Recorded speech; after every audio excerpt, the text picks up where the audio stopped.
Hi friend, I'm Katie Moore, the Iron Heart Mama. So I am coming to you today to talk about a Trim Healthy Mama fuel cycle.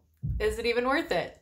So I just finished up my fuel cycle and I got the results and I was kind of surprised. So it made me think, like, I just put in a whole lot of time, a whole lot of effort. Like I planned a 2-week menu following every detail that the plan book told me to, and I made sure that I was setting up my weeks for success. Okay. So I did all of that work. And then throughout the duration, I made sure that I was eating what I was supposed to be and getting what I needed and crunching a few more numbers than I normally do.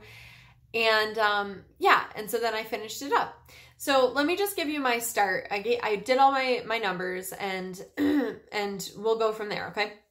So day one, I started at 148 pounds and 31 waist and a 38 hips. Okay. Just keep in mind, I am 5'4" or close to it. You'll never know.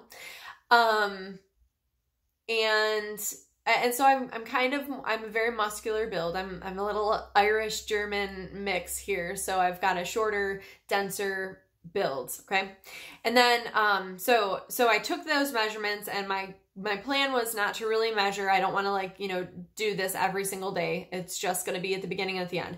Now, what I did do is I did weigh in on day 8 just because it was starting a new week. And so I wanted to measure the difference between the 2 weeks. Okay.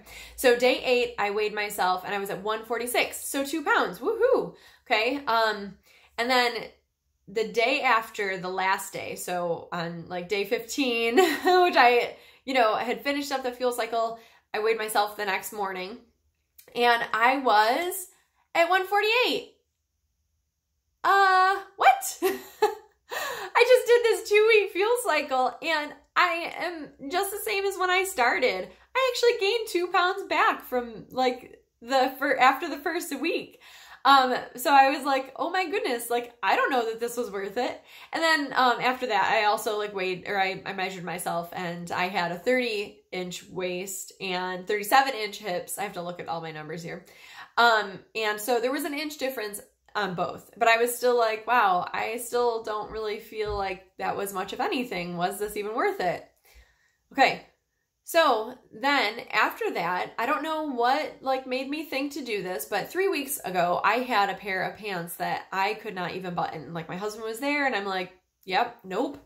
Just going to tuck those back in the bottom of the drawer and we'll see if they fit me later on down the road. And I was thinking a while later, but on Sunday, I was like, you know what? I'm going to give those a try. Let's just see. Let's just see. No discouragement. I'm just going to check it out.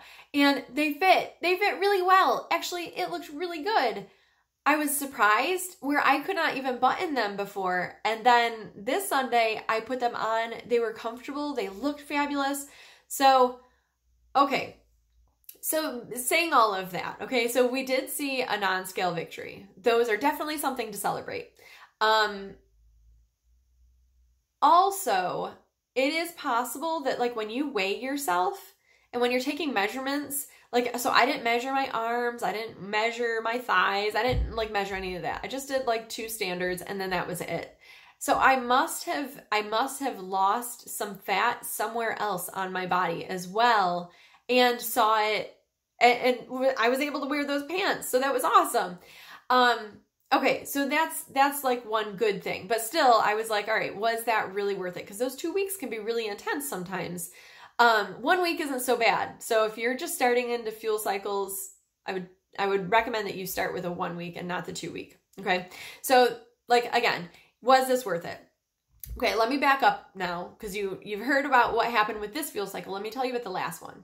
The last one I did was, I don't remember the weight. I'm just going to tell you that I don't remember my weights, but I do remember that I lost 4 pounds and my hormones were crazy balanced after 1 week, just 1 week. Then after that, I kept losing weight. Okay. So I am here at the end of my fuel cycle. And I think that it is tempting to think that for one of these fuel cycles in 2 weeks, we should lose all this weight and be down pant sizes and, feel crazy amazing. And I really do. I feel really good after that fuel cycle. I could tell my body needed a restart, but I didn't see all of those crazy, I was thinking almost oh, well, if I lost 4 weeks for the last one, 4 weeks. 4 pounds for the last fuel cycle, and that was just a week. I might lose like 8 pounds for this fuel cycle because it's 2 weeks. But that is not how it works. And I'm really close to my goal weight. So just like keep in mind, my goal weight is at 140. My goal weight is only 8 pounds away. And to be quite honest, it takes it takes more concentrated effort to get towards that goal weight because you know that you're having to get through like some difficult parts. I've just noticed that when I am going through a process of losing weight, the closer I get, the longer it takes, okay? But what I did notice is that my health always feels dramatically improved after these fuel cycles. Dramatically. So, is it worth it? Absolutely. Don't let the scale or measurements, don't let them put a value on your health. Don't let them put a value on what you just did because you just restarted your system. You just allowed your body to pick up that metabolism and let it go farther in the future for you, okay? So what I want you to do is go ahead, give this fuel cycle a try. Do 1 week if this is your first time, and then let me know how you did with that. But then don't stop checking things out. Like 2 weeks from now, I want you to, like 2 weeks after you end your fuel cycle, weigh yourself again, do your measurements, take a little mental like, hey, how was I feeling before and how am I feeling now? The difference is huge. It is huge. So, all right, that's what I have. I will be sure to leave some new tips for, coming off of this last fuel cycle and things that you can do to make it a little bit easier on yourself. But definitely, a Term Healthy Mom with Fuel Cycle is worth it for all of the reasons. So, all right, thanks for joining me, friend.